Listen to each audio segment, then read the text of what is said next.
तो आज के इस वीडियो में हम सी लैंग्वेज में फंक्शन बनाना सीखेंगे। इस वीडियो में हम देखेंगे कि जो फंक्शन है वो उसमें हम आर्गुमेंट पास कर रहे हैं, बट वो फंक्शन जब डिफाइन कर रहे हैं और कॉल कर रहे हैं तो कोई वैल्यू रिटर्न नहीं कर रहा है। तो चलिए देखते हैं। Function with arguments but no return value. ऐसा फंक्शन बनाना है जिसमें हम आर्गुमेंट पास करें लेकिन वो फंक्शन हमें कोई वैल्यू रिटर्न नहीं कर रहा है। Means when a function has arguments, it receives any data from the calling function but it returns no values। कि हमने एक फंक्शन बनाया है जिसमें हमने आर्गुमेंट पास किया है और इसके थ्रू डेटा पास हो रहा है, बट वो फंक्शन जब डिफाइन कर रहे हैं तो कोई वैल्यू रिटर्न नहीं कर रही है। तो इसका सिंटैक्स देखते हैं। सबसे पहले इसमें हम फंक्शन प्रोटोटाइप बनाएंगे या फंक्शन डिक्लेयर करेंगे। तो इसमें हम वाइड लिखेंगे। वाइड इसलिए लिखेंगे कि जो हम फंक्शन बना रहे हैं कोई वैल्यू रिटर्न नहीं कर रहा है। फिर फंक्शन का नाम देंगे, फिर पैरामीटर लिस्ट देंगे कि जो हमें वैल्यू पास करनी है फंक्शन में कॉल करते समय। फिर सेकेंड स्टेप में होगा फंक्शन को कॉल करेंगे, यहाँ सिर्फ फंक्शन का नाम लिखेंगे और उसके बाद उसमें जो वैल्यू हमें पास करनी है वो वैल्यू यहाँ पे लिखेंगे। फिर फंक्शन को डिफाइन करेंगे जिसमें रिटर्न टाइप वाइड होगा क्योंकि ये फंक्शन कोई वैल्यू रिटर्न नहीं कर रहा है। फिर फंक्शन का नाम लिखेंगे, फिर वो पैरामीटर के लिए वेरिएबल बनाएंगे कि यहाँ जो पैरामीटर पास होगा वो इस वेरिएबल में आके स्टोर हो जाएगा। फिर जो भी एक्सप्रेशन हमें लिखने होंगे स्टेटमेंट्स हम यहाँ में लिखेंगे। तो चलिए एक एग्जांपल देखते हैं इसका। ये एग्जांपल है, एक सिंपल सा प्रोग्राम है कि जहाँ पे हम दो वेरिएबल लिए हैं ए और बी, और इस ए और बी को हमने यहाँ पे ऐड कर दिया है। तो यहाँ पे ए बी और ऐड करने के बाद मुझे सब मिल रहा है। इस प्रोग्राम को हम फंक्शन के थ्रू बनाते हैं। तो सबसे पहले हम यहाँ पे मेन लिखेंगे और यहाँ पे एक प्रोटोटाइप बनाएंगे। अब इस फंक्शन का नाम हमने रखा है सम। ये फंक्शन का नाम हो गया। अब दो वैल्यू को पास करना है, मीन्स दो वैल्यू को जोड़ना है। तो वो दो वैल्यू इंटीजर टाइप के होंगे, तो यहाँ पे उनका डेटा टाइप लिख दिया INT कामा INT। यहाँ पे जितने वैल्यू पास करना होगा उनके टाइप को हम लिखेंगे कामा लगा के। फिर यहाँ पे वाइड लिखेंगे। वाइड इसलिए लिखा जा रहा है कि ये जो मेरा फंक्शन बना है ये कोई वैल्यू रिटर्न नहीं कर रहा। फिर हमने दो वेरिएबल लिया, उसमें दो वैल्यू पास स्टोर किया 10 और 5। अब फंक्शन को कॉल करेंगे, जैसे यहाँ पे किया सम ए कामा बी, तो ये फंक्शन कॉलिंग हो गया। जब ये फंक्शन कॉल होगा तो हमने यहाँ पे एक फंक्शन डिफिनीशन बना रखा वाइड। यहाँ से वाइड ले लिया, सम फंक्शन का नाम हो गया और दो पैरामीटर थे INT तो दो वेरिएबल बना दिया INT आई और INT जे। तो यहाँ पे ए की वैल्यू हमारी INT आई में आ जाएगी और बी की वैल्यू INT जे में आ जाएगी। अब यहाँ पे एक सम नाम का वेरिएबल लिया है। अब ये सम में आई और जे को ऐड कर देगा।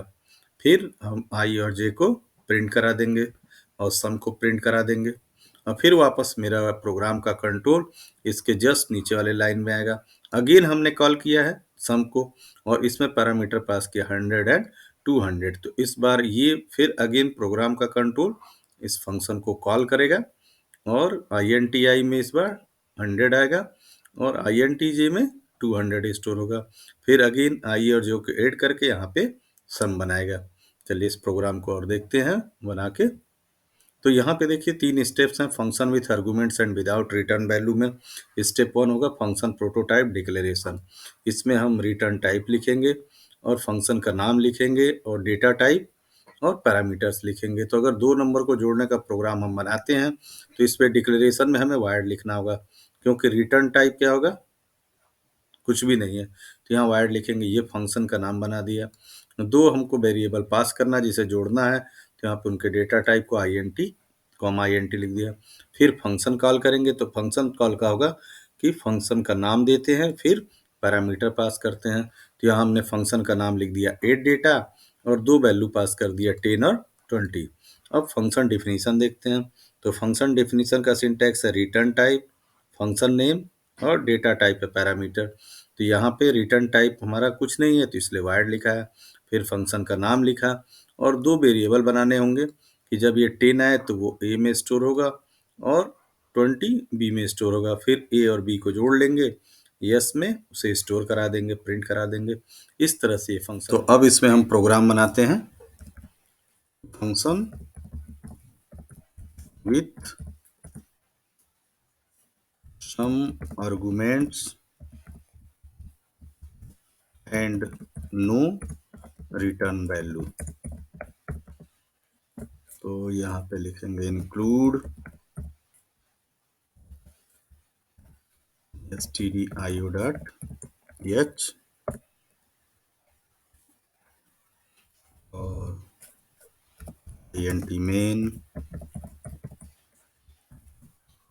यहाँ पे एक फंक्शन बनाते हैं, void,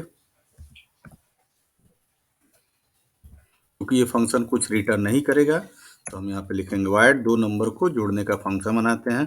तो add data, फंक्शन का नाम रखते हैं void add data।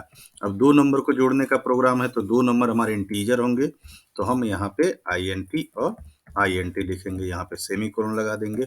ये हमारा हो गया फंक्शन प्रोटोटाइप, से हम फंक्शन प्रोटोटाइप या फंक्शन डिक्लेरेशन भी बोलेंगे।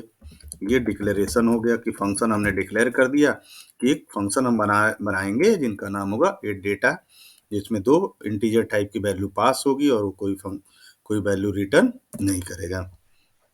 अब यहाँ पे दो वेरिएबल ले लेते हैं, int a और int a b। ए में स्टोर कर लेते हैं 10 स्टोर कर लेते हैं और बी में स्टोर कर लेते हैं 5 स्टोर कर लेते हैं। अब फंक्शन को कॉल करते हैं, तो फंक्शन कॉल में सिर्फ हम फंक्शन का नाम देंगे और जो पैरामीटर पास करना होगा, for example A comma B, हम यहाँ पे डायरेक्ट कोई नंबर भी दे सकते हैं इंटीजर टाइप। अब ये फंक्शन कॉल हमने कर लिया है। एक बार फंक्शन डिफाइन करने के बाद उसे बार बार हम कॉल कर सकते हैं। ये मेरा हो गया फंक्शन कॉलिंग। जैसे ये फंक्शन कॉलिंग है, हम चाहें तो इस फंक्शन को एक बार और कॉल कर सकते हैं। यहाँ पे लिख सकते हैं एड डेटा और यहाँ पे डायरेक्ट वैल्यू दे सकते हैं 4, 5, तो ये 4 और 5 को एड करके मुझे बताएगा। तो ये हमारा हो गया फंक्शन कॉलिंग, ये भी एक तरह का फंक्शन कॉलिंग है। ये हमारा फंक्शन कॉलिंग हो गया। अब हम फंक्शन डिफिनीशन बनाएंगे। तो हमने प्रोटोटाइप में वायर्ड लिखा था, तो वायर्ड, फिर फंक्शन का नाम लिखा था, एड डेटा लिखा था और यहाँ पे दो पैरामीटर हमने पास किए थे int, तो दो वेरिएबल लेंगे int i comma int j, ये दो वेरिएबल हो गए। और एक तीसरा वेरिएबल लेंगे जिसमें हम जोड़ने वाले हैं, तो int sum और यहाँ पे लिखेंगे sum is equal to i plus j और यहाँ पे इसके बाद हम printf कर लेंगे, printf /n%d plus %d is equal to %d। तीन वेरिएबल हम यहाँ पे देंगे i comma j comma sum और ये हमारा सम प्रिंट हो जाएगा। तो अब इस प्रोग्राम का आउटपुट देखते हैं। तो चलिए इसे रन कराते हैं और यहाँ पर देखिए ये फंक्शन रन कर गया है कि दो वैल्यू हमने पास किया था ए और बी। जब फर्स्ट कॉल किया एड डेटा ए कामा बी, तो ये फंक्शन हमें रिटर्न करके दिया है 10 + 5 15 और दोबारा हमने एड डेटा कॉल किया है तो इस बार 4, 5 9 दे रहा है। ये सी का फंक्शन है।